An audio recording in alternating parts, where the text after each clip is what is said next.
Vendredi, connaissez-vous les urbex, ces nouveaux explorateurs urbains qui partent à la découverte de toutes sortes de lieux désaffectés, des friches industrielles, des carrières, des hôtels abandonnés. Nous avons accompagné, afin d'en savoir un peu plus sur leur passion, reportage Aurélia Guimin, à Nitriboire avec Annie-Claude Becquet. Quelque part, sur une route de Picardie.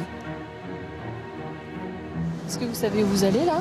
J'ai aucune information sur cet emplacement, je ne sais pas si c'est accessible.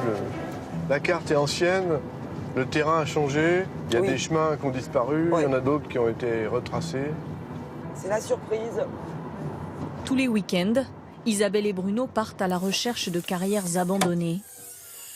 La boussole elle est là-dedans, c'est un tout petit truc, mais c'est bien pratique ça, ouais. On a des lampes frontales, voilà, on a le choix. Une bouteille d'eau, voilà. Leur passion s'appelle l'urbex.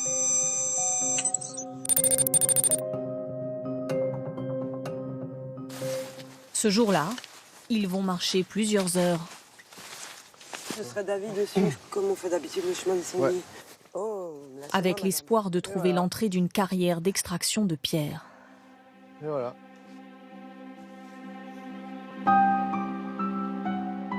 À cause des risques d'éboulement, entrer dans une carrière abandonnée est déconseillé. Mais ces férus d'histoire et de patrimoine prennent le risque de s'y aventurer. Là, il y a quelque chose d'écrit. Ça ressemble à un tableau de carrier, c'est-à-dire qu'il faisait des tableaux de sortie d'extraction. Le cubage était noté. Voilà, le destinataire aussi. Ça vous émeut, ça, Bruno ? Savoir que les gens sont passés ici, ils ont laissé une petite trace. Et puis, ils ont fini leur vie quelque part dans la région. Donc nous, on essaie de retrouver des petits moments de vie comme ça. Quelle est l'histoire de ce lieu ? Ils n'en savent rien, mais aucun indice ne leur échappe. Je sais pas. Ah, ça, c'est un élément d'équipement de soldat. Hein. Ouais. On trouve encore pas mal de cuir dans cet état-là. Hein. Ces galeries ont servi de refuge pendant la guerre de 14-18. Ah bah l'armée. Ah, excellent. Excellent. Ah oui, c'est à bas l'armée. Ils savaient qu'ils allaient y rester, quoi. Donc ils écrivaient des petits messages pour qu'un jour quelqu'un les aperçoive. Puis voilà. L'exploration urbaine, c'est capturer des images d'un patrimoine invisible et souvent menacé de disparition. Au château de Lèche, en Seine-et-Marne, nous retrouvons Isabelle et Bruno. Les deux amateurs de carrière ont découvert cette bâtisse abandonnée il y a 3 ans et ont eu le coup de foudre. Allez, viens, faut que je te montre, parce que là, ça m'inquiète. Ça m'inquiète parce que j'arrive pas à trouver l'origine.